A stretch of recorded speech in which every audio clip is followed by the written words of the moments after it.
Buenas tardes, amigos de Agenda Italia. Económica. Gracias por estar en un programa más de Agenda Económica, su programa de costumbre. 13 años ininterrumpidamente, gracias a ustedes. Esta noche compartimos con Luis Manuel Piantini Muni. Buenas noches, Luis. Bueno, Me había sentado un tanto yo. Muy buenas tardes. Los últimos programas no he podido participar. Amigo Ezequiel Pero y amigos todos dominicanos, que Dios los bendiga. Principalmente debemos dar muchas gracias al Señor por habernos librado de un impacto de un huracán en estos momentos en que el país tiene tantos problemas en la parte agrícola con la sequía. Porque el huracán lo que iba era a traer mayor destrucción. Son lluvias torrenciales que arrasan con los sembríos y sembradíos y con las casas y los ríos desbordados. Bueno, la suerte que ese huracán no nos dio que se desvió. sí, pero nos llegará un poco de agua, gracias a Dios. Bueno, ojalá y no llegue. Esa agüita sí la necesitamos. Ojalá y no llegue un poco de agua ahora de lo que quedó atrás de la cola del huracán, ¿no? Sí, sobre todo la que va a llegar como del norte ahí, la cordillera central de la parte norte. Bueno. Esa va a coger agua. Yo oí que en Puerto Rico había un poco ahí de nublazón ahí que podía venir para acá. Sí. Eso es una buena agua. Pero en para el norte nosotros. está lloviendo, en el norte de la isla. Sí. Ya. Y esa agüita la necesitamos. Naturalmente. Sí. Bueno, y lo el que reciente- necesitamos también es muchos depósitos de reserva de agua, Ezequiel. Bueno, de eso- Yo estaba viendo unas declaraciones que dio el ministro de Agricultura la semana pasada, donde él señalaba que República Dominicana tenía 500 y picos de ríos, si mal no recuerdo, creo que por aquí lo tengo. ¿A qué le llama el ministro de Agricultura Río? Río, Aquí había Bueno, 500 río. y pico de ríos. cuenca de río, por lo Aquí menos. había ¿verdad? 500 y pico de ríos. Bueno, él señala, Aquí no hay 500 ríos. eso él no es cierto. señala aquí, sí. Él tiene registrado los nombres de 500 de ríos, pero no es verdad que hay 500 ríos. Él dice que en el país caen 75.000 millones de metros cúbicos de agua y que solamente se aprovechan 2.000. O sea, prácticamente menos del 3% Una de los vergüenza. 75.000. Eso es una vergüenza. Él señala que en Cuba hay 304 ríos y 245 presas. Eso quiere decir que hay una presa por cada río y medio. No. Una presa por cada río y medio. No, si hay... 304 ríos y Ajá. 245 presas. Aquí hay 500 ríos. Y aquí hay 506 ríos Y 30 presas. y 35 presas, de las cuales 30 la hizo Balaguer. O sea que hay O una sea, presa por cada yo no sé cuántos ríos. Por cada 15 ríos hay una presa.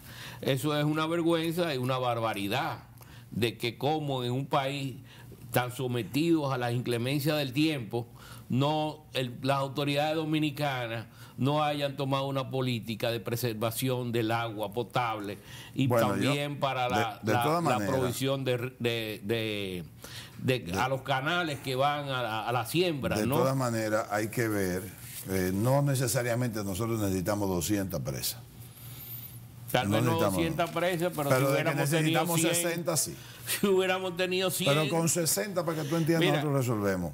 Y de hecho están ubicados los lugares, están ya ubicados los lugares donde habría que hacer 24 Pero no son presas más. presas grandes. No. De esas famosas son que presas, se hacen. Porque represas. aquí los No, los otro monte políticos lo que grande. les gusta hacer presas grandes para que se vean cosas grandes. No, la que Entonces son- presas tipo Jarabacoa, por ejemplo, que se represa Sí, se usa represa. una caída y eso sirve para darle energía a un pueblo. Pero te digo una cosa, hermano, yo no creo que aquí los políticos hagan presas porque quieran hacerlo. O sea, cuando hacen grandes presas porque se necesita la gran presa. Ojo, porque hay una presión muy grande de parte de la población. Lo que yo entiendo que si hacen grandes... O nunca ha habido presión, porque 35 presas en 60 años nunca ha habido Si presión. hacen grandes tienen que hacer pequeñas. Pero realmente uno habla muchas cosas. Pero ¿tú crees que Balaguer debió hacer Higüey Aguacate? Porque si no, no hubiéramos tenido agua aquí. Pero con lo que costó Higüey Aguacate pudo haber hecho Balaguer 10 presas en vez de 2. Pero agua a la población de Santo Domingo, importa, que tiene 3 millones de habitantes. Pero está bien, yo no, lo que digo es si 3 millones y casi 4. Si se gasta todo ese dinero en esas 2 presas de Higüey Aguacate, que nunca se han utilizado como debe ser, pudieron haberse hecho 10. O sea, ¿tú crees que Madrigal no es conveniente que bueno, yo no sé, pero... pero si Higüey Aguacate no eran convenientes, menos de Madrigal. Para lo que ha pasado con Higüey Aguacate, debimos haber hecho otro tipo de presa, o más presa con ese dinero que se hizo, 2 presas. Es lo que estoy diciendo. O sea, la historia de Higüey Aguacate es que no se han utilizado como estaba planificado, porque no dieron todos los resultados que eran necesarios. No significa que no han servido, han hecho algo, pero no para lo que se hizo, para lo que se invirtió. Ahora se necesitan 6.000 millones de dólares para hacer las 24 presas que necesita este país. Bueno, y para lo que se han gastado 40.000 millones de dólares, que utilicen 6.000 para preservar la supervivencia de agua en este país, yo creo que vale la pena. Claro que vale la pena. Pues claro que vale la pena. Yo le perdonaría a cualquier gobierno que se endeude con 6.000 millones de dólares más para hacer esa presa, 24 presas.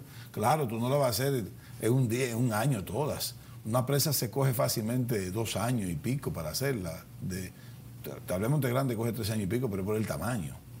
No se necesita presa otra vez con Monte Grande. Pero tú puedes empezar 5 presas al mismo tiempo. Mira, es una bendición de Dios que nosotros tengamos tantos ríos en este país. Pero que no hay tantos ríos, hermano, porque tú vas a repetir una pequeña islita. Bueno, lo dice el ministro de Agricultura. Yo no sé si tú eres de medio ambiente. No, yo no soy ni de medio ambiente ni en contra del medio ambiente. Lo que te estoy diciendo es que no puedes decir que hay 500 ríos porque no lo hay. Pues el lecho de río vamos. Cueva donde nacen los ríos, entonces. Y hasta ríos subterráneos. Vamos a alquilar un helicóptero, andar hasta ríos subterráneos. Y tú verás que pero bueno, hay ríos que no se aprovechan. Bueno, si él está contando los ríos subterráneos, yo ahí me salgo. Bueno. Porque yo los subterráneos no los sé. Pero ahí están los subterráneos también. No me los sé los subterráneos. Mira, vamos a hablar de la tormenta del G7. Bueno, eso fue una tormenta desarticulada, porque tú sabes lo que querían, tú sabes lo que estaba inventando Trump, bombardear los huracanes con bomba atómica para destruirlos. No, eso es mentira. Eso es mentira. ¿Tú lo escuchaste? Yo vi algo, una publicación que sobre dijo eso. Alguien que dijo que no. Y que los científicos le dijeron que si se tomaba una decisión como esa, las lluvias radioactivas que iba a llevar el huracán se iban a esparcir sobre, sabe Dios, todos los Estados Unidos también. Bueno, pero fíjate. Pero es que yo entiendo que le están diciendo muchas cosas de Trump que para mí no es verdad, porque no puede ser tan loco. Pero que tú no puedes negar hasta dónde llegue el hombre. Pero ¿cómo vas a bombardear con bomba atómica un huracán, hermano? ¿Qué? Eso fue la última cosa que yo escuché. Pero mira, el G7 fue una reunión muy tranquila, gracias a Macron. Macron agarró su toro y lo sentó un día antes de la reunión. Sí, pero Bolsonaro le mandó un fuetazo. Bolsonaro le mandó un fuetazo por meterse desde por allá con la Amazonía. Sí, pero bueno, yo creo que Bolsonaro ahí no tenía razón. Lo que pasa es que Macron, como el G7 le da unos cuartos por... No, porque a la Amazonía hay que preservarla también, porque es el pulmón del mundo. Sí, pero hay que... No lo decimos yo, lo dicen los científicos. Pero hay que evitar meterse en lo que no le importa muchas veces. Bueno, pero y saber cómo meterse. No meterse en lo que les importa, porque fíjate una cosa, el mundo tan dependiente. Yo recuerdo... hay que evitar que tú seas como una injerencia. O sea, tú puedes aportar una idea, puedes decir algo, pero que no sea como una injerencia. No, pero no es una injerencia. Ellos lo que están diciendo es: si tú no actúas, yo te quito los fondos. Mira, yo recuerdo cuando yo estaba en Ginebra, ya había en Inglaterra movimientos a nivel de los supermercados y colmados que estaban prohibiendo la comercialización de productos que viajaran por avión ¿Por qué? Por el CO2 que desprendían los aviones. Entonces, hay movimientos, principalmente en Europa, que es muy sensible a todo lo que es medio ambiente. Tal vez no en los Estados Unidos, pero en Europa lo que es el producto, los vegetales de tipo natural, sin químicos, ¿no, verdad? Lo que son la prohibición de aquellos productos que son modificados genéticamente, que es un proyecto que tienen con los Estados Unidos. Entonces, los europeos son muy conservadores en eso y muy defensores del medio ambiente. Entonces, ¿qué pasa? Brasil depende su comercio de exportaciones y principalmente uno de los problemas que se le achaca a la deforestación del Amazonas es la producción ganadera y la soja. O sea, la deforestación de la selva para ampliar el área de producción de ganado y para emplear el área de producción de soja. Entonces, si los europeos le hacen un boicot al comercio de Brasil en compra de carne, que es una de sus principales exportaciones y por lo que están peleando con los franceses principalmente, después que se firmó el acuerdo entre Mercosur y porque una de las cosas, porque tú tienes que ver atrás también, uno de los elementos aquí atrás es que Francia se está resistiendo a aprobar el acuerdo que se firmó con el Mercosur porque no está de acuerdo con la parte agrícola. La apertura que se dio en el mercado europeo a través de bajas de tasas arancelarias y a través de aumento en la cuota de importación de algunos productos agrícolas que compiten con los europeos, principalmente con productos franceses. Entonces los productores franceses es un grupito, pero son muy agresivos. Te arman una revolución en Francia. Entonces Macron se ha hablado en varias ocasiones de que no está de acuerdo con lo que dice el texto del documento que se firmó. Entonces puede ser que atrás de eso es que también sea la reacción de Bolsonaro sobre lo que dijo Macron. Pero te digo que los países tenemos que tener mucho cuidado ahora, porque con la integración del comercio a nivel mundial, cualquier decisión que un país toma le puede afectar a sus exportaciones. Sí. De todas maneras, el Grupo 7 recibió una especie como de rechazo de esa parte popular del pueblo, o sea, como que no estuve de acuerdo, porque hay una gran impopularidad ahora, Luis Manuel. Yo no sé, la población mundial, la gente está como disgustada, está como no cree ya, no cree en los liderazgos, o sea, no tiene fe en la parte política y dirigencial de todos los gobiernos de cada uno de los países. Pero Estados Unidos tiene problemas ahora de liderazgo. Francia, tú sabes que Francia ahora tiene muchísimos problemas, con más protesta no puede haber en Francia. Italia con un problema económico bastante grande. O sea, entonces, esta situación de la economía mundial tiene a la gente como exacerbada.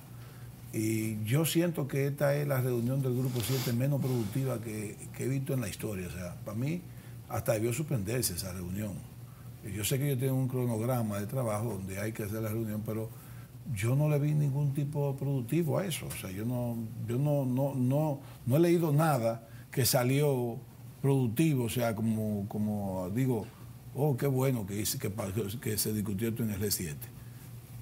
Contaminación. El mundo ha perdido la batalla con el asunto de la contaminación mundial, no solamente de carbono, sino los plásticos. El mar, o sea, ha sido muy invadido. Los ríos del mundo, o sea, yo sé que algunos son respetados, el de este país ni se diga, o sea, pero sigue siendo, la India sigue siendo un país, por ejemplo, bastante contaminado. China, ni se diga. China tiene una alta polución. En México, tú has ido a México, tú sabes cómo es la ciudad, el DF, o sea, ¿qué va a pasar? ¿Qué va a pasar? O sea, mientras va en el G7, Trump dice una cosa por otro lado. Macron dice otra, o sea, no ha habido una solución con China. La Unión Europea tiene unos grandes problemas ahora en términos económicos, no ha definido nada con el Brexit. O sea, ¿qué es lo que está pasando? O sea, ¿qué tú le ves? Yo digo, ¿pero qué está pasando en el mundo? Yo ahora mismo lo veo como enchivado. El mundo está enchivado. Sí. Bueno, tú me has metido hoy una sopa con muchos números. ¿Tú has visto la sopa que le ponían unos numeritos? Bueno, ahí, y la gente me está hablando de estadista, globalización, de medio ambiente. Hasta te abruma. Bueno, te voy a decir, tú en un país, cuando se habla de falta de liderazgo, es verdad, hay una caída a nivel mundial del liderazgo, del liderazgo que es estadista. ¿Hola? Pues vamos a hablar del liderazgo que es estadista, aquel que lleva un sentido de respeto, ¿no?, por los resultados de sus gestiones. Exacto. No porque y como ejemplo, ¿okay? por ser un ejemplo. Por ejemplo, Franklin Delano Roosevelt en los Estados Unidos logró reelegirse 3 veces, sí, cuando nada más habían 2 reelecciones. Claro, la guerra le ayudó. Okay. Sí, está bien, pero es un líder de la guerra, como fue Churchill también. Exacto. Que no surgen siempre, ¿no? No surgen. Ok. Después de Franklin Delano Roosevelt como demócrata, viene Kennedy, que desarrolla un liderazgo de estadista también. Entre Kennedy viene Clinton. O sea, hay casi de los demócratas. De los demócratas. Ahí hay casi... No ha querido mencionar republicanos. No, porque te voy a hablar de los republicanos. Pero hay 30 años de diferencia. Ahí pasó Carter, pero Carter no fue una persona que dejó ningún... Vaya, no fue malo, pero... Digo, fue desde el punto de vista de derechos humanos, los liberales lo tienen como un ejemplo, pero estadista, un tipo que dejó huella, ¿no? Kennedy y Clinton viene después, porque Lincoln hizo un trabajo internamente en la economía americana, que es muy ponderado. Pero a nivel internacional nos invadió a nosotros, reforzó la invasión en Vietnam, o sea que fue un desastre. Después... Ese es Nixon. Ese es Johnson. Johnson. Si dije otro nombre, excúsame. Johnson. Lincoln. No, Johnson. Perdón. Me fui muy lejos. Sí, bastante. Después, por el lado de los republicanos, tú tienes que comienzas con Eisenhower. Ronald Reagan. ¿Hola? Después viene Ronald Reagan. Sí, hay que decirlo, hay que reconocerlo. Pero bueno, Ronald Reagan es un personaje que fue un artista de cine y mira lo que llegó a ser, ¿no? Comentarista de radio y mira lo que llegó a ser. Exacto. Después, como republicano, ¿quién después de Ronald Reagan?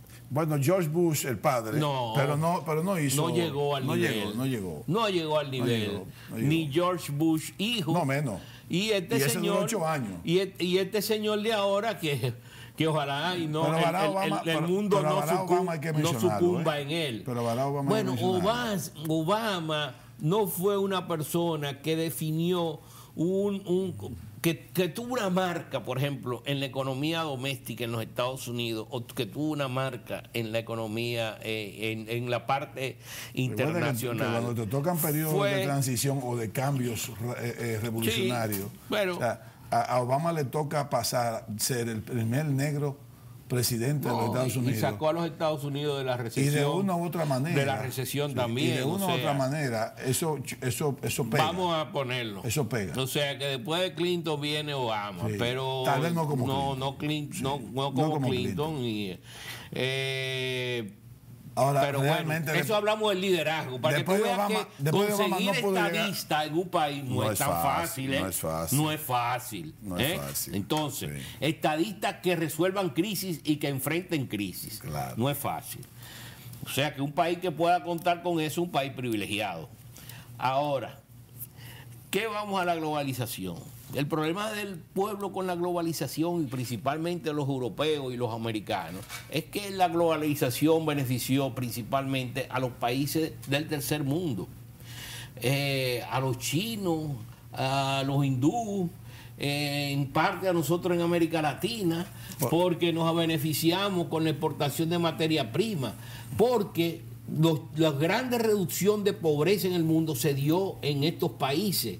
En China se redujo en 300, 400 millones de habitantes los pobres. ¿Tú me entiendes? Yo quiero que tú mantengas esa parte ahí, porque saltaste en el asunto del liderazgo, saltaste de Estados Unidos a esa parte, sin mencionar el liderazgo latinoamericano. Porque en base a lo que tú me estabas haciendo, no, porque yo te estaba dando ejemplos. Sí, no puedo caer, no voy a caer en una situación tan... No, pero es bueno caer un poquito, porque hay países como Brasil que uno debería mencionarlo, tú sabes, o sea, vamos a estar claros.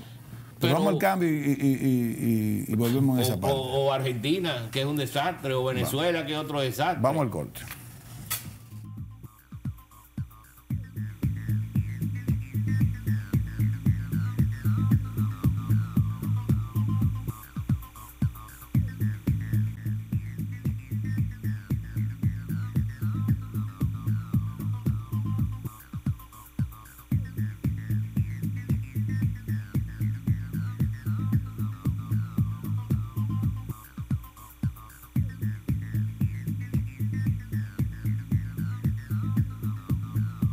Continuamos en Agenda Económica, Luis Manuel Piantini Muni y un servidor, Ezequiel Molina Lizardo.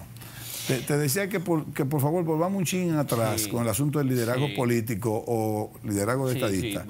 Y yo quiero como que vayamos a Sudamérica. Y tenemos Brasil. Y quiero que mencione Ecuador un poco también. Y te voy a decir yo por qué Ecuador. Fíjate una cosa, también, Ezequiel. Mientras más maduro es un pueblo, menos depende del caudillismo o del liderazgo de sus... O sea, Bachelet, tú no oyes decir los bachelistas o piñeristas.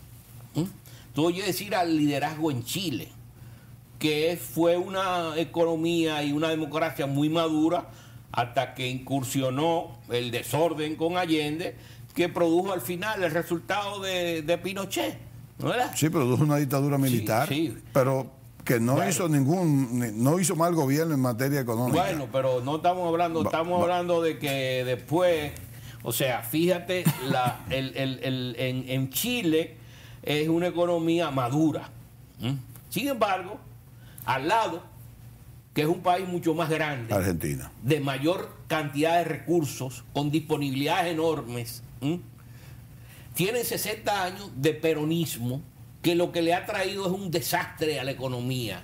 Porque no estoy diciendo que los 70 años pero sí influenciados por políticas peronistas o por peronismos en el gobierno. Argentina, que llegó a ser la primera economía prácticamente del mundo a finales del siglo XIX. Hay dos figuras. Hay dos figuras conceptuales que se llaman clientelismo y populismo, que no hubo tanto en Chile como sí lo ha habido en Bueno, tal vez por una característica, y no quiero que me hablen aquí de que yo estoy introduciendo la discriminación.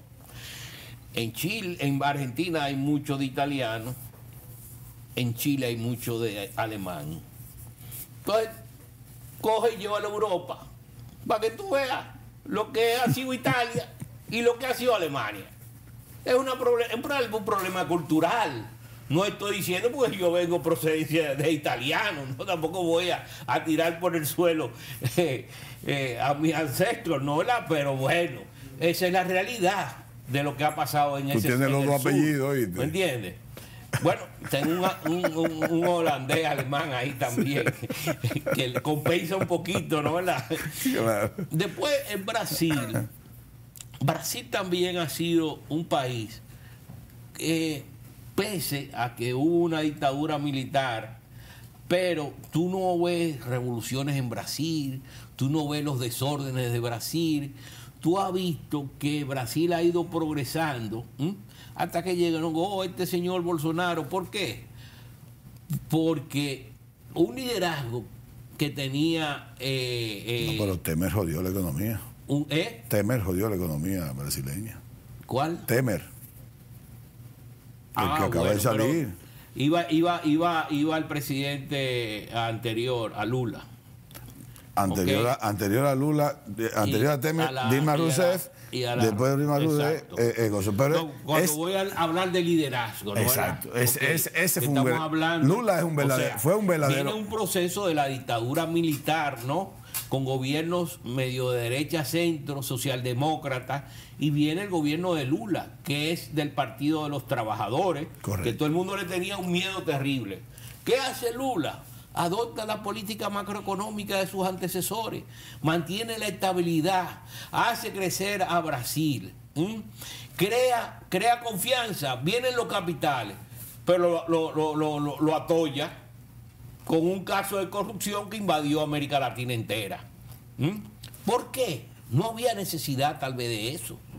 Para lo que hizo en Brasil no había necesidad. No había necesidad de eso. No había necesidad. De ese enlodamiento. Lo que pasa es que él quería tal vez penetrar en todos los países de América Latina, influirlo a través de esos aportes. Él quería exportar el bienestar brasileño a esos países. No, la influencia política de la izquierda, del centro izquierda, al resto de América Latina, como lo hizo una vez Carlos Andrés con los petrodólares de Venezuela en la década de los 70. Como intentó Chávez con Petrocaribe. Cuando era Eduardo Frei, exacto, a los partidos demócratas cristianos en América Latina, como lo hacían los alemanes también, y como lo hicieron los rusos, como que hizo Chávez, con el Partido Comunista Ruso, que financiaba aquí al Partido Comunista de aquí también, no, en su promoción y a Cuba. O sea, que ¿y quién financió la revolución nicaragüense? Fueron los venezolanos,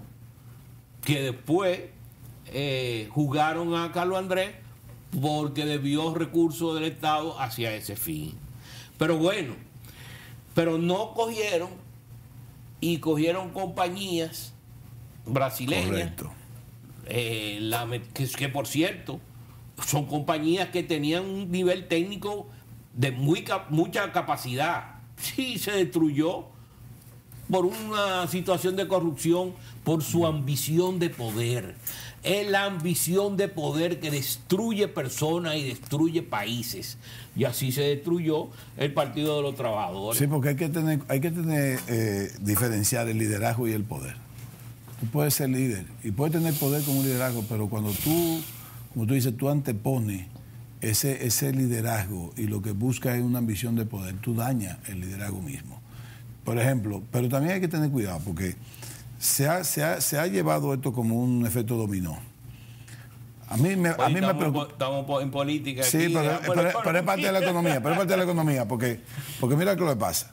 Yo soy pro Correa, por así decirlo. Digo pro Correa es que yo puedo decir que Correa hizo de Ecuador un país, lo sacó. No, hizo un gobierno lo sacó desde el punto de vista económico bien. Exacto. Y ayudó a muchas empresas, en la clase empresarial ecuatoriana. Lo sacó de una gran crisis económica, Correa. Duró 10 años en el poder. Y sacó a Ecuador de ese lío. Sin embargo, ahora está siendo perseguido. Bueno, está siendo perseguido. Y te digo una cosa, hay un grupo empresarial ecuatoriano que está de acuerdo.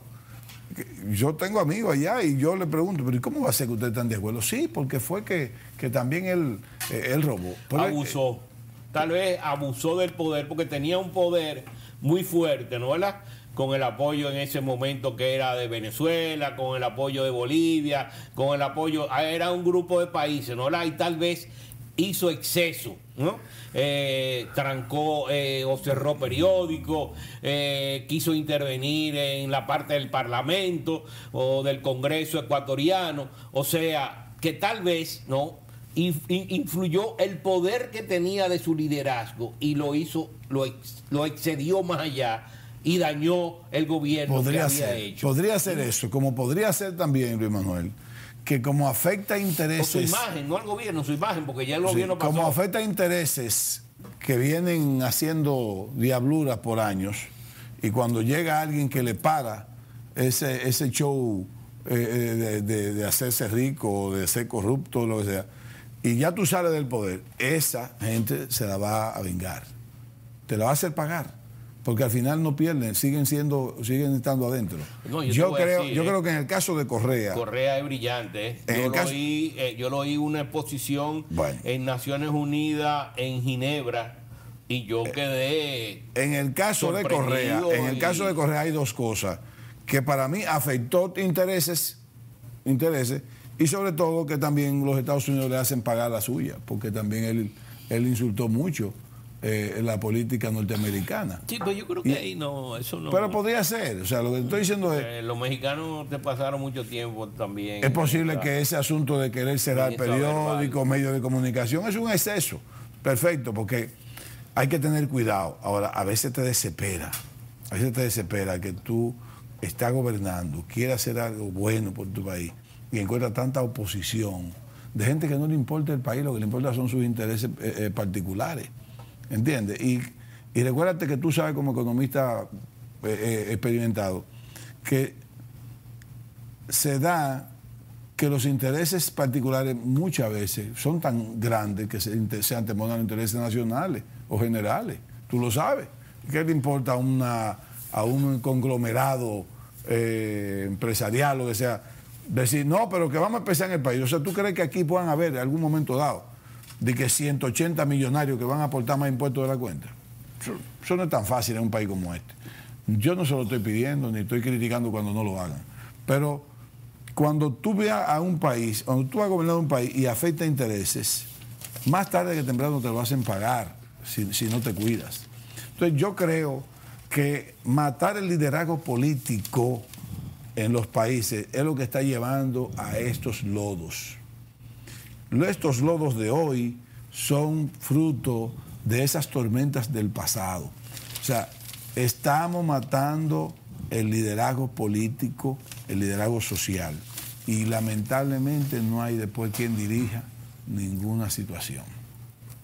Yo veo ese G7, comencé a leer el G7 y no le vi nada productivo, no aportó nada a esa reunión de G7. Primera para mí reunión de G7, ahí caigo de nuevo, en que ni fu ni fa. ¿Tú tienes algo que decir? O sea, tú leíste algo que dice, óyeme... Me saltaste otra vez. Que tengo que volver. Mira, porque todo es para allá. Pero me hablaste de una parte que es muy importante en la democracia. La democracia, con el proceso que se da de maduración en las democracias, se da a través de la apertura del sistema a todos los sectores y de la tolerancia. Ahora, tú no puedes permitir que en un sistema democrático se llegue al nivel que se ha llegado aquí. Que tú oyes unas bocinas por la televisión y por la radio, que tú dices, Dios mío, por de Dios, ¿cómo es posible que se llegue a tanta bajeza en este país? Y más cuando a cualquier hora del día lo dicen y tú tienes niños y jóvenes oyendo esos programas de televisión y de radio. Entonces, no se puede llegar al nivel del libertinaje, pero sí a la práctica de que las ideas se puedan discutir. Lo que no puede discutirse es que tú vengas aquí y me comiences a insultar por mi posición política, porque ya eso no es una práctica democrática, ya es un exceso de un derecho que tú no tienes para insultar al otro. Entonces, ¿qué pasa? En República Dominicana o en los países de América Latina, muchas veces no se deja llegar a la madurez de la democracia y se elimina por un golpe de Estado o porque te afecten en un momento determinado, te cierran el Congreso como lo hizo Fujimori, o sea, por una serie de acción de exceso del Ejecutivo que se convierte en un dictador, en un tirano. Pero bueno, eso es lo que pasa con las democracias, que algunas veces tú dices, no, se van a matar, pero no, si es a través de la exposición de las ideas, no tienen por qué matarse. El otro elemento es el G7. Bueno, vamos al G7. Yo creo que uno de los logros del G7 fue tal vez haber aplacado a Trump en su enfrentamiento con China. Ahora tú dices, Trump es capaz de aplacarse. Yo digo que no. Trump es un artista, o no es un artista, no te voy a decir es un jugador. Es un jugador. Desde el casino. Y él es un jugador. Él está en play en la arena internacional. Como lo hizo con los coreanos, como lo ha hecho con la OMC, que toman acciones y esperan. ¿Eh? Entonces, con los chinos, él lo que ha querido es ablandar a China, pero llevarla a un exceso, a un límite que te puede exceder. La paciencia de los chinos, que es famosa por su paciencia. Ahora, ¿hasta cuándo llega este juego de Trump? Que está afectando la economía mundial y que está afectando la posibilidad de su reelección. Porque lo que él no pensó que podía afectarle, él al fin y al cabo está aceptando, yo creo, aunque a regañadientes, de que su política agresiva en el comercio está afectando a la economía americana, porque está afectando a las otras economías. Y los Estados Unidos es el motor, uno de los motores del crecimiento de la economía mundial, ¿no? Una economía que junto con la de China representan, vamos a decir que las 2/5 partes de la economía mundial, sí, que 40%. es un peso bastante importante. Entonces, vamos a ver hasta cuándo llega Trump y los Twitter de Trump. Pero yo tengo la impresión de que eso se va a mantener a ese nivel y que no va a haber solución, porque es muy difícil. Vamos a dar una pausa.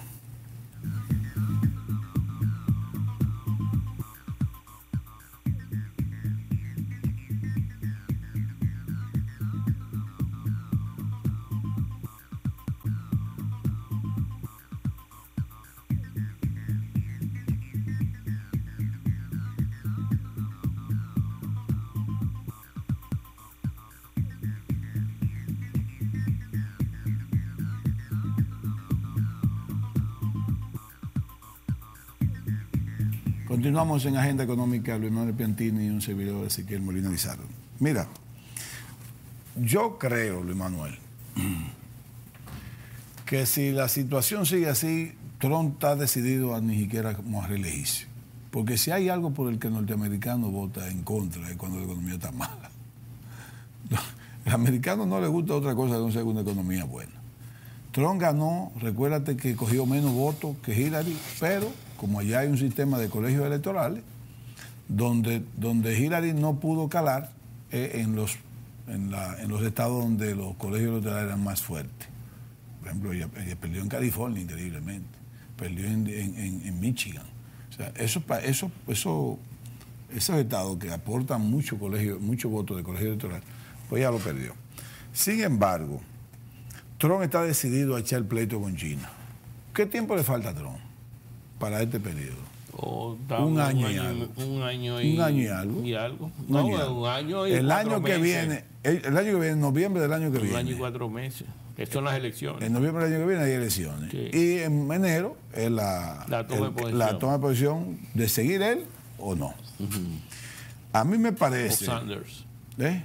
O Sanders o la Warren. Yo siento que es Biden que se puede llevar a cualquiera. Y para mí el único que le puede ganar a Trump es Biden.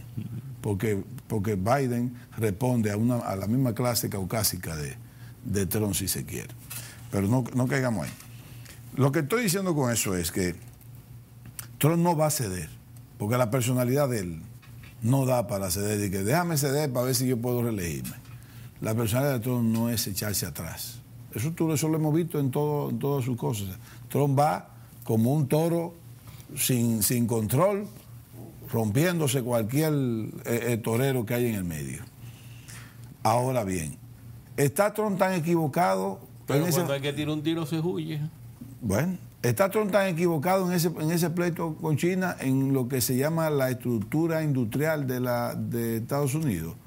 ¿Trump querrá solamente mantener el derecho de propiedad intelectual o quiere definitivamente hacer de Estados Unidos otra vez un país mucho más industrial? Porque ha perdido industrialización cuando se fueron las empresas norteamericanas a China. Que como tú bien has dicho y yo lo entiendo igual, no ha habido ningún robo de propiedad intelectual porque esas empresas norteamericanas que se fueron a China se asociaron con el Estado chino porque eran 50 chinos y 50% ellos. Y automáticamente ya los chinos tienen propiedad de ese derecho intelectual. O sea, por lo tanto, ahí no hay ninguna acusación ni puede haber una acusación que pueda prosperar. Pero realmente logrará Trump industrializar a Estados Unidos de nuevo, hacer de Estados Unidos un país mucho más exportador de lo que es. Solamente Estados Unidos se va a mantener siendo un país fuertemente exportador cuando son la parte de servicio, que ahí es que está el fuerte ahora mismo de Estados Unidos. Hace mucho. La parte de servicios hace mucho, o sea, pero Trump lo que quiere es devolver industrias. ¿Será factible? O en materia agropecuaria o agroindustrial, porque yo ni siquiera veo tanto desarrollo agroindustrial norteamericano. O sea, para mí ese debe ser su fuerte. En los últimos 6 años Estados Unidos ha aumentado la exportación de vino. ¿Me entiendes? Porque ha aumentado mucho la producción de uva con la cosa. Pero yo no veo tanto en los Estados Unidos, tanto desarrollo agropecuario como debió ser. Pero para mí eso es lo que quiere Trump. Trump no quiere otra cosa. ¿Lo va a lograr en el tiempo? No sé. Tal vez el tiempo se le haga corto a Trump. Tal vez se le hace corto. Aunque él no apuesta a eso. Él apuesta a que finalmente en los mismos colegios electorales le den el mismo poder que le dieron la primera. Eso es lo que yo entiendo. China, definitivamente China había que pararlo un poco, porque todavía China está como un país emergente. ¿Tú lo sabías eso? ¿Tú sabías que todavía China está puesto en esa OMC, que tú fuiste miembro representante de la República Dominicana? Todavía parece como un país emergente. Un país en desarrollo. Un país en desarrollo. Eso no es posible. Bueno, pues cuando lo miden por el Producto Interno Bruto per cápita, sí lo es. Que es como se mide. Pero esa es la trampa. Lo que pasa es que hay que cambiar la Exacto, medición. esa es la trampa. Pero China tiene un bojote de pobre todavía. Y tiene un Producto Interno Bruto. China tiene un bojote de gente. Un poquito. China tiene un bojote de gente. Un bojote de gente. Tiene pobre y tiene ahora una gran clase media. Y tiene una pequeña clase rica. Tiene una clase media igual que la población americana. Exacto, entera. No tiene más clase media que la población norteamericana completa. Puede ser, pero no está para ser un país en el desarrollo. Vamos a estar claros en eso. O sea, China es un país desarrollado. Sí, pero fíjate, eso le da ventaja. No, porque eso no implica, porque eso es cuando tú negocias. Cuando tú negocias un acuerdo, es cuando tú te aplicas el trato especial y diferenciado. Pero el único acuerdo que se ha firmado después que se creó la OMC fue el facilitación de comercio. Y ahí no hay nada que implique que hubo una ventaja de China con relación a los demás países. Eso, del trato especial y diferenciado, eso no afecta a los aranceles que tú pusiste como consolidado cuando China entró en el año 2001, ¿no era? A China se le aceptó cierto tipo de arancel, porque había una negociación con los americanos, con los europeos, y ese es el consolidado que ellos tienen, ¿no verdad?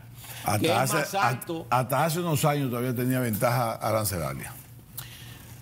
No, te digo yo que si es por consolidado tiene ventaja arancelaria. Claro. Pero es el consolidado.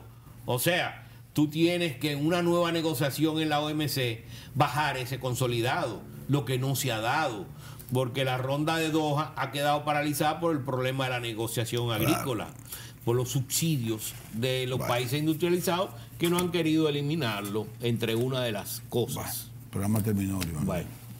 Gracias, amigos televidentes, por mantenerse con nosotros. Que Dios los bendiga. Hasta la próxima.